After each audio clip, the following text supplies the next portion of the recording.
नमस्कार, आओ मिलकर सीखे चैनल पर आपका हार्दिक स्वागत है। इस वीडियो में मैं लेकर आया हूँ कक्षा 6 इतिहास की दैनिक और वार्षिक पाठ योजना, जिसमें प्रकरण लिया है शिल्पकार एवं सिक्के। इसमें शिक्षण बिंदु है शिल्पकार एवं व्यापारी और आहत सिक्के। तो चलिए शुरू करते हैं। प्रेजेंट बाय आओ मिलकर सीखें।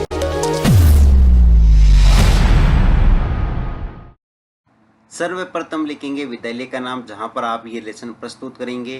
कक्षा 6 विषय इतिहास, प्रकरण शिल्पकार एवं सिक्के। यहाँ पर दिनांक, कालांश और समयावधि 30 मिनट। फिर टेबल बना करके एक तरफ लिखेंगे शिक्षण उद्देश्य, दूसरी तरफ लिखेंगे अपेक्षित व्यवहारगत परिवर्तन।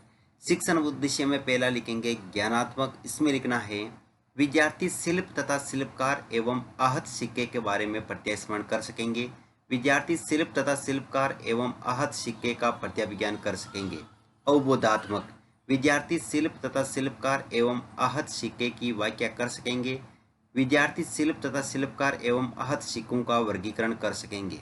ज्ञानोपयोग, विद्यार्थी शिल्प तथा शिल्पकार एवं आहत सिक्कों से सीखे गए ज्ञान का अपने भावी जीवन में आवश्यकता अनुसार उपयोग कर सकेंगे। विद्यार्थी शिल्प एवं शिल्पकार तथा सिक्कों का सामान्यीकरण कर सकेंगे। फिर है कौशल। इसमें लिखेंगे विद्यार्थी शिल्प एवं शिल्पकार तथा सिक्कों से संबंधित तथ्यों को सूचीबद्ध करके तालिका तैयार कर सकेंगे। विद्यार्थी शिल्प एवं शिल्पकार तथा सिक्कों को समझने की कुशलता का विकास कर सकेंगे। अभिरुचि, विद्यार्थी शिल्प एवं शिल्पकार तथा सिक्कों का अध्ययन करने के प्रति रुचि ले सकेंगे। विद्यार्थी शिल्प एवं शिल्पकार तथा सिक्कों से संबंधित तथ्यों पर विचार विमर्श करने में रुचि ले सकेंगे। अभिवृत्ति, विद्यार्थी शिल्प एवं शिल्पकार तथा सिक्कों के प्रति सकारात्मक दृष्टिकोण को अपना सकेंगे। विद्यार्थी शिल्प एवं शिल्पकार तथा सिक्कों के प्रति समीक्षात्मक दृष्टिकोण की भावना का विकास कर सकेंगे। शिक्षण सहायक सामग्री, लपेट फलक, श्यामपट्ट, चौक, डस्टर, संकेतक एवं अन्य कक्षा उपयोगी शिक्षण सहायक सामग्री। पूर्व ज्ञान में लिखेंगे विद्यार्थी शिल्प एवं शिल्पकार तथा सिक्कों के बारे में सामान्य जानकारी रखते हैं। फिर है प्रस्तावना प्रश्न, जिसमें टेबल बना करके लिखेंगे छात्राध्यापक क्रियाएं, दूसरी तरफ विद्यार्थी क्रियाएं।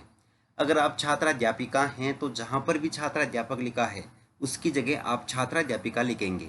इसमें फर्स्ट क्वेश्चन, आर्यों का मुख्य व्यवसाय क्या था? कृषि करना।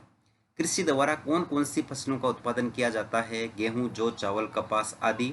कपास के द्वारा क्या बनता है? कपड़ा।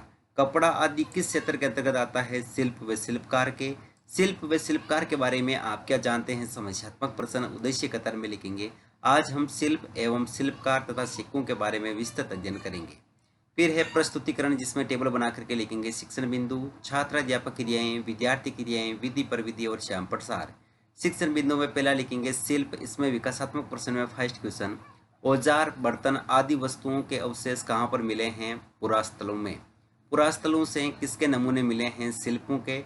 शिल्प के बारे में आप क्या जानते हैं? निरुत्तर विधि में प्रश्नोत्तर विधि। फिर है छात्राध्यापक कथन, जिसमें लिखेंगे पुरास्थलों से शिल्पों के नमूने मिले हैं। इनमें मिट्टी के बहुत ही पतले और सुंदर बर्तन मिले हैं, जिन्हें उत्तरी काले चमकीले पात्र कहा जाता है, क्योंकि ये ज्यादातर उपमहाद्वीप के उत्तरी भाग में मिलते हैं। ये कठोर, चाक निर्मित, धातु की तरह दिखने वाले तथा चमकदार काली सतह वाले पात्र हैं। इसे बनाने के लिए कुम्हार मिट्टी के बर्तनों को भट्टी पर उच्च तापमान पर रखते थे, जिसके परिणाम स्वरूप बर्तनों की बाहरी सतह काली हो जाती थी। इन पर एक पतली काली लेप भी लगाई जाती थी, जो इस बर्तन को शीशे जैसी चमक प्रदान करती थी। यहाँ विद्यार्थी क्रिया में लिखेंगे विद्यार्थी ध्यानपूर्वक सुनेंगे तथा मुख्य बिंदुओं को अपनी अभ्यास पुस्तिका में लिखेंगे। विधि में वाक्यान विधि और श्यामपट्ट सार में पुरास्थलों से शिल्पों के नमूने मिले हैं। इनमें मिट्टी के बहुत ही पतले और सुंदर बर्तन मिले हैं, जिन्हें उत्तरी काले चमकीले पात्र कहा जाता है। फिर है बोध प्रश्न, तो इसमें फर्स्ट क्वेश्चन, ज्यादातर उपमहाद्वीप के उत्तरी भाग में कौन से बर्तन मिले हैं? उत्तरी काले चमकीले बर्तन। अगला क्वेश्चन है कुम्हार मिट्टी के बर्तन किस में पकाते थे? भट्टों में। विधि में प्रश्नोत्तर विधि। अगला शिक्षण बिंदु है शिल्पकार एवं व्यापारी। इसमें विकासात्मक प्रश्न में फर्स्ट क्वेश्चन, रेशमी धागों से क्या बनाया जाता है? कपड़ा। कपड़े की रंगाई बुनाई करने वाले व्यक्ति को क्या कहते हैं? कलाकार या शिल्पकार। शिल्पकार के बारे में आप क्या जानते हैं? निरुत्तर विधि में प्रश्नोत्तर विधि। फिर है छात्राध्यापक कथन, जिसमें लिखेंगे शिल्पकार तथा व्यापारी अपने अपने संघ बनाने लगे थे। जिन्हें श्रेणी कहते हैं।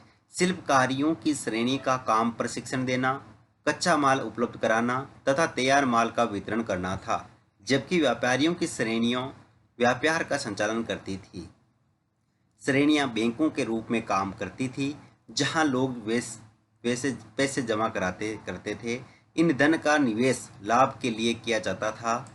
उससे मिले लाभ का कुछ हिस्सा जमा करने वाले को लौटा दिया जाता था या फिर मठ आदि धार्मिक संस्थानों को दिया जाता था।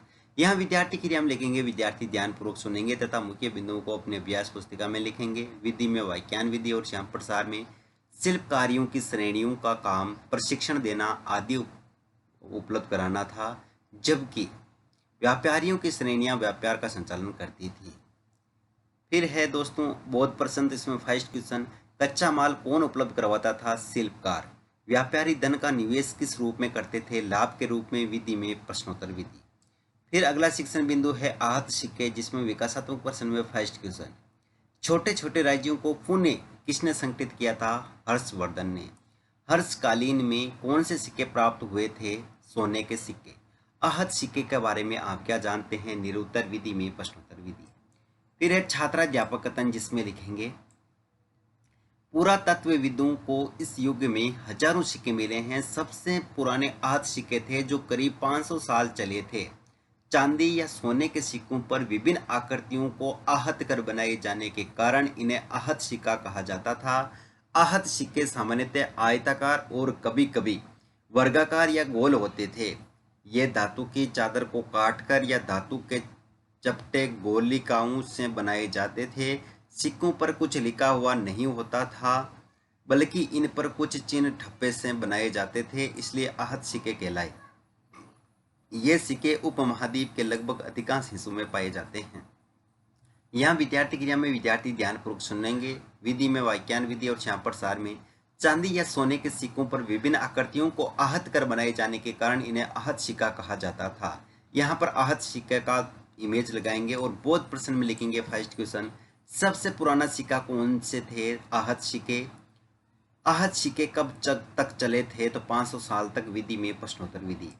फिर है मूल्यांकन प्रश्न, तो इसमें फर्स्ट क्वेश्चन, बर्तनों को उच्च तापमान पर पकाने पर उसकी बाहरी सतह हो जाती है काली, नीली, सफेद या हरी।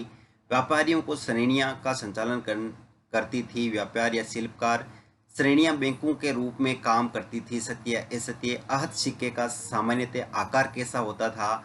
उत्तरी काले चमकीले पत्थर किसे कहते हैं? गृह कार्य में लिखेंगे। आहत सिक्कों को परिभाषित कीजिए। शिल्पकार एवं व्यापार को स्पष्ट कीजिए। अंत में परिवेक्षक टिप्पणी।